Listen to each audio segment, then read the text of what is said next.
ఒకవైపున ఇవన్నీ కూడా చంద్రబాబు నాయుడు అనే వ్యక్తి ఇవన్నీ కూడా ఒకవైపున ఎగరగొడుతూ, మరోవైపున చంద్రబాబు నాయుడు గారి పుణ్యమా అని ఇంతకుముందు ఏ త్రైమాసికం అయిపోయిన వెంటనే ఆ త్రైమాసికం తర్వాత వెంటనే ఫీజు రీయింబర్స్మెంట్ వచ్చేది. జనవరి ఫిబ్రవరి మార్చికి సంబంధించిన 2024 జనవరి ఫిబ్రవరి మార్చికి సంబంధించిన త్రైమాసికం ఆ డబ్బులు మేలో ఇవ్వాలి మామూలుగా, ఆ త్రైమాసికం డబ్బులు. అప్పుడు ఎన్నికల కోడ్ వచ్చింది. అప్పుడు బ్రేక్ పడితే ఈ జూన్ నెలాఖరికి వచ్చేసరికి 6 క్వార్టర్స్ అంటే 6 త్రైమాసికాల డబ్బులు రూపాయిల 6 × 700 అంటే 4200 ఇచ్చింది కేవలం 750 కోట్లు. వసతి దీవెన కింద 1100 కోట్లు ఏప్రిల్లో ఇవ్వాలా. ఏప్రిల్ 2024 బ్రేక్ పడింది ఎన్నికల కోడ్ వల్ల. ఆ 1100 అప్పుడు పోయింది. మళ్ళీ ఏప్రిల్ 2025 మరో 1100. ఆ 4200 ఈ 2200 6400కు గాను ఇచ్చింది 750. మిగతాదంతా బకాయిలు, ఫీజు రీయింబర్స్మెంట్, విద్యా దీవెన, వసతి దీవెన. ఆరోగ్యశ్రీ నెలకు 300 కోట్లు అవుతుంది ఖర్చు. 25 లక్షల దాకా పేదలకు ఉచితంగా వైద్యం అందించే కార్యక్రమానికి మనం శ్రీకారం చుట్టినాం. బ్రహ్మాండంగా ఆ పథకం అమలు అవుతా ఉన్నది. ఏ పేదవాడైనా కూడా నెట్వర్క్ హాస్పిటల్స్కు తలెత్తుకుని పోయే పరిస్థితి.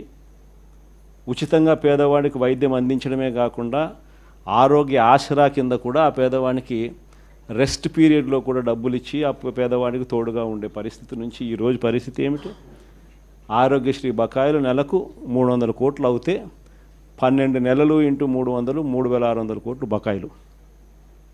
నెట్వర్క్ హాస్పిటల్ బోర్డు తిప్పేసినారు. ఏ పేదవాడు ఇప్పుడు నెట్వర్క్ హాస్పిటల్కి పోయి వైద్యం చేయించుకునే పరిస్థితి లేదు. ఆరోగ్య ఆసరా పూర్తిగా రద్దు చేసేసినారు. చేయూత, ఈబీసీ నేస్తం, కాపు నేస్తం, నేతన్న నేస్తం, వాహనమిత్ర, చేదోడు తోడు ఈ పథకాలన్నీ గాలికి ఎగిరిపోయినాయి. వ్యవసాయం అన్నది పూర్తిగా తిరోగమనంలోకి వెళ్ళిపోయింది. ఏ పంటకు ఈరోజు కనీస మద్దతు ధర రాని పరిస్థితి. మన వరి అమ్ముకున్నారు, తక్కువకు అమ్ముకున్న పరిస్థితి. మామిడి నుంచి మొదలు పెడితే పొగాకు దగ్గర నుంచి చూస్తే మిర్చి దాకా ఏ పంటకు, మినుములు, పెసులు, కొక్కో, ఆయిల్ పామ్ ఏ పంటలకు కూడా కనీస గిట్టుబాటు ధరలు రాని పరిస్థితిలో ఈరోజు వ్యవసాయం జరుగుతూ ఉంది. ఆర్బీకేలు నిర్వీర్యం అయిపోయినాయి. ఉచిత పంటల బీమా గాలికి ఎగిరిపోయింది. ఈ క్రాప్ అన్నది కంటికి కనపడకుండా పోయింది. ఇన్పుట్ సబ్సిడీ సమయానికే సీజన్ ముగిసేలోగానే ఇచ్చేసి ఇన్పుట్ సబ్సిడీ కనపడకుండా పోయింది. ఇలాంటి వాతావరణం మధ్య మనం ఈ కార్యక్రమం లాంచ్ చేస్తూ ఉన్నాం. రీకాలింగ్ చంద్రబాబుస్ మేనిఫెస్టో, చంద్రబాబు మేనిఫెస్టోను గుర్తు తెచ్చుకోవడం అన్న ఈ కార్యక్రమాన్ని మనం లాంచ్ చేస్తూ ఉన్నాం. క్లుప్తంగా నేను చెప్పేది ఏమిటి అని అంటే 5 స్థాయిల్లో చేద్దాం ఈ కార్యక్రమం. అంటే 5 వారాల పాటు. ఫస్ట్ దాంట్లో రీజనల్ కోఆర్డినేటర్లు, డిస్ట్రిక్ట్ లెవెల్లో, జిల్లా స్థాయిలో ఈ క్యూఆర్ కోడ్ను ఇలా స్కాన్ చేస్తారు. స్కాన్ చేస్తేనే ఆటోమేటిక్లీ చంద్రబాబు నాయుడు గారి మేనిఫెస్టో దాంట్లో నుంచి బయటకు వస్తుంది. బటన్ నొక్కితే ఆయన మేనిఫెస్టోలో ఏం చెప్పినాడు అన్నది. చంద్రబాబు నాయుడు గారి బాండ్స్, గతంలో ప్రజలకు ఇచ్చిన బాండ్స్ శాంపుల్ కాపీలు 3-4 శాంపుల్ బాండ్స్, శాంపుల్ కాపీస్ గతంలో ఆయన ఏమి ఇచ్చినాడు అవి కూడా ఆ క్యూఆర్ కోడ్లో ఇంకో బటన్, క్యూఆర్ కోడ్ డౌన్లోడ్ చేసుకుంటే ఒక బటన్ నొక్కితే మేనిఫెస్టో వస్తుంది. ఇంకో బటన్ దాంట్లో నొక్కితే బాండ్స్ వస్తాయి.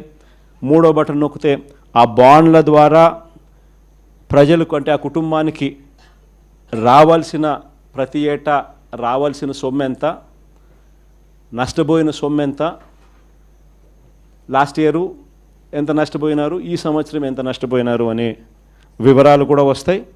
ఇది కాక ఇంకో బటన్ నొక్కితే ప్రజలే కూడా సులభంగా క్యాలిక్యులేట్ చేసుకునేటట్టుగా, ఇదిగో ఈ పథకం అదే బాండ్ ఫార్మాట్లో, ఇదిగో ఈ పథకానికి ఎంతమంది పిల్లలు ఉండారో మీరే రాసేసేయండి, ఈ పథకానికి డబ్బు ఎంతో పక్కనే ఉంది, ఇంటూ క్యాలిక్యులేషన్ ఎంతో మీరే పక్కన రాసేసేయండి. సో ఎంత అమౌంట్ మీకు మీ కుటుంబానికి చంద్రబాబు నాయుడు గారి మేనిఫెస్టో వల్ల రావాలనో మీరే లెక్క కట్టేసేసి రెడీగా ఉండండి. చంద్రబాబు నాయుడు గారికి సంబంధించిన నాయకులు, కార్యకర్తలు, ఆయన కూడా ప్రజలందరికీ నేను అన్నీ చేసేశాను, అన్నీ చేసేశాను అని చెప్తా ఉన్న నేపథ్యంలో వచ్చినప్పుడు ఇదిగో నాయన బాండు నువ్వు ఇంతకుముందు ఇచ్చినావు మా కుటుంబానికి నీ మేనిఫెస్టో ప్రకారం ఇంత డబ్బులు మాకు రావాలా నీ పుణ్యాన ఇంత బాకీ ఉండాలి మీరు ఎప్పుడు మాకు డబ్బులు ఇస్తూ ఉన్నారు గత సంవత్సరానికి సంబంధించింది ఇదిగో ఈ సంవత్సరం కూడా మాకు ఇంత రావాలా అని చెప్పి రెడీగా ఇచ్చేదానికి ఫార్మాట్ కాపీ ఇవన్నీ కూడా ఈ క్యూఆర్ కోడ్ నొక్కితే ఇవన్నీ కూడా అందుబాటులోకి వస్తాయి. ఇది కాక మొన్న నేను మాట్లాడిన ప్రసంగం ఈ 2 గంటల ప్రసంగంలో ఈ పార్ట్కి సంబంధించి అంటే ఈ మేనిఫెస్టోకి సంబంధించి చంద్రబాబు నాయుడు గతంలో ఎన్నికలప్పుడు ఏం చెప్పినాడు ఆయన అన్న మాటలు నేనన్న మాటలు కాదు ఆయన అన్న మాటలు ప్లే చేసి ఆయన అప్పుడు ఏమన్నాడు ఆయన అన్న ఆ మాటల ప్రకారం ఆ మేనిఫెస్టోలో ప్రతి పథకం కూడా ఎక్స్ప్లెయిన్ చేస్తూ తల్లికి వందనం దగ్గర నుంచి అన్నదాత సుఖీభవ దగ్గర నుంచి నిరుద్యోగ భృతి దగ్గర నుంచి ఇంకా ఆడబిడ్డ నిధి దగ్గర నుంచి ఇంకా 50 ఏళ్ళకే పెన్షన్ దగ్గర నుంచి ఆయన గ్యాస్ దగ్గర నుంచి బస్సు దాకా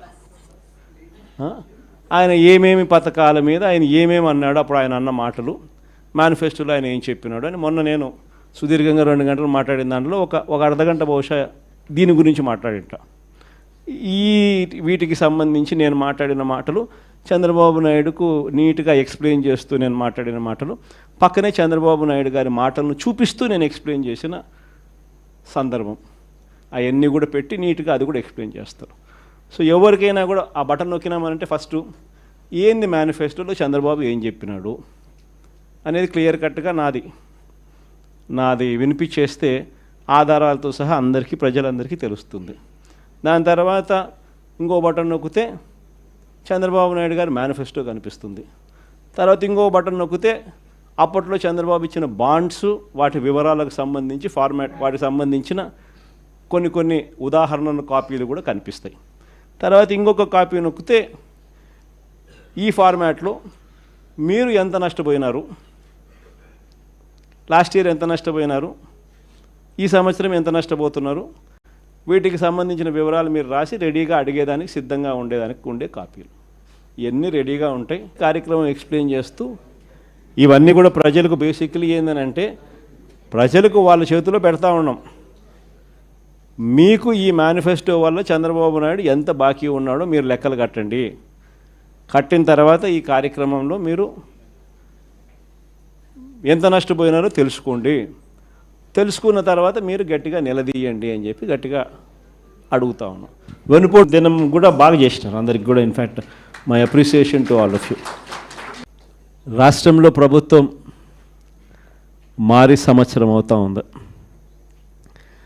బహుశా ఇంత తక్కువ కాలంలో ఇంత ప్రజల్లో వ్యతిరేకత చోటు చేసుకున్న ప్రభుత్వం బహుశా ఎప్పుడూ కూడా మనం చూసి ఉండము. మామూలుగా సంవత్సర కాలంలో ప్రభుత్వం మీద వ్యతిరేకత ఈ స్థాయిలో ఉండాల్సిన పరిస్థితుల్లో మొట్టమొదటిసారిగా ఈసారి సంవత్సర కాలంలోనే ప్రభుత్వం మీద వ్యతిరేకత ఈ స్థాయిలో కనిపించే పరిస్థితి మొట్టమొదటిసారిగా ఇప్పుడే కనిపిస్తూ ఉంది. అంత తక్కువ కాలంలోనే ఇంత దారుణమైన ప్రజా వ్యతిరేకత చంద్రబాబు నాయుడు గారి ప్రభుత్వంలో ఈరోజు కనిపిస్తూ ఉన్న నేపథ్యంలో చంద్రబాబు నాయుడు గారు ఈ వ్యతిరేకత మధ్య ప్రజలకు మంచి చేయాల్సింది పోయి మంచి అన్నది పక్కకి వెళ్ళిపోయింది కాబట్టి అబద్ధాలు మోసాలు మాత్రమే మిగిలాయి కాబట్టి ప్రజలను తప్పుదోవ పట్టించే కార్యక్రమంలో భాగంగా ఈరోజు రాష్ట్రంలో ఎప్పుడూ చూడనని డైవర్షన్ పాలిటిక్స్ ఈరోజు చూస్తూ ఉన్నాం. ఒకవైపున డైవర్షన్ పాలిటిక్స్ చూస్తూ ఉన్నాం, మరోవైపున అణిచివేత ధోరణి అన్నది ఎవరైనా కూడా ప్రజల సమస్యల మీద ఎవరైనా స్పందిస్తే ఎవరైనా గట్టిగా అడగడం మొదలెడితే ఆ గొంతును నొక్కడం కోసం ఎప్పుడూ చూడని విధంగా ఈరోజు రెడ్ బుక్ రాజ్యాంగ పరిపాలన ఈరోజు మనం చూస్తూ ఉన్నాం. మన 5 సంవత్సరాల పాలనకు చంద్రబాబు నాయుడు గారి ఇప్పటి పాలనకు మధ్య తేడా అన్నది ప్రస్ఫుటంగా ప్రజలకు అర్థమయ్యేట్టుగా ఈ సంవత్సర కాలంలోనే పాలన చూస్తే ఎవరికైనా కూడా ఇట్టే అర్థమయ్యే పరిస్థితి, వ్యత్యాసం అన్నది ఈరోజు ప్రతి ఒక్కరికి కూడా తేడా తెలుస్తూ ఉంది. మన 5 సంవత్సరాల మన కాలంలో ఎప్పుడూ ఇంతకు ముందు జరగని విధంగా వివక్ష లేకుండా, కులం చూడలేదు, మతం చూడలేదు, రాజకీయాలు కూడా చూడలేదు, చివరికి ఏ పార్టీ అని కూడా చూడకుండా మంచి చేసిన ప్రభుత్వం ఒకవైపున మనది కనిపిస్తే, రెండవ వైపున ఇటువైపున ఈరోజు ఈ సంవత్సర కాలంలో కనిపిస్తూ ఉన్నది ఏమిటి అని అంటే, మంచి అన్నది ఎలాగూ లేదు, వివక్షకు తావు ఎలాగూ లేదు. ఎందుకనంటే ప్రతి పథకము ఏ పథకము లేదు కాబట్టి. మరోవైపున పూర్తిగా రెడ్ బుక్ రాజ్యాంగం అమలు చేస్తూ విడిగా ఈరోజు అన్యాయాలే కనిపిస్తూ ఉన్నాయి. మన ప్రభుత్వంలో ఎప్పుడూ చూడని విధంగా విద్య, వైద్యం, వ్యవసాయం, పారదర్శకత పాలన, law and order, Disha app లాంటివి రెవల్యూషనరీ రిఫార్మ్స్ తీసుకొని వచ్చి ఎప్పుడు చూడని మార్పులు మనం తీసుకొస్తే ఈరోజు ప్రతి వ్యవస్థ కూడా కొలాప్స్ అయిపోయిన పరిస్థితులు ఈరోజు కనిపిస్తూ ఉన్నాయి. వీటి అన్నిటికీ సంబంధించి మొన్న ఈ మధ్యకాలంలోనే వారం రోజుల కిందటనే సుదీర్ఘంగా ప్రెస్ కాన్ఫరెన్స్ కూడా పెట్టాం. దాదాపు 2 గంటల సేపు సుదీర్ఘంగా ప్రెస్ కాన్ఫరెన్స్లో మన పాలనకు ఆయన పాలనకు మధ్య తేడా చూపిస్తూ, ఆ ప్రెస్ కాన్ఫరెన్స్లో చంద్రబాబు నాయుడు గారు చేసిన మాటలు ఏమిటి, ఎన్నికలప్పుడు ఆయన చెప్పిన మేనిఫెస్టో ఏమిటి, ఎన్నికలప్పుడు ఆయన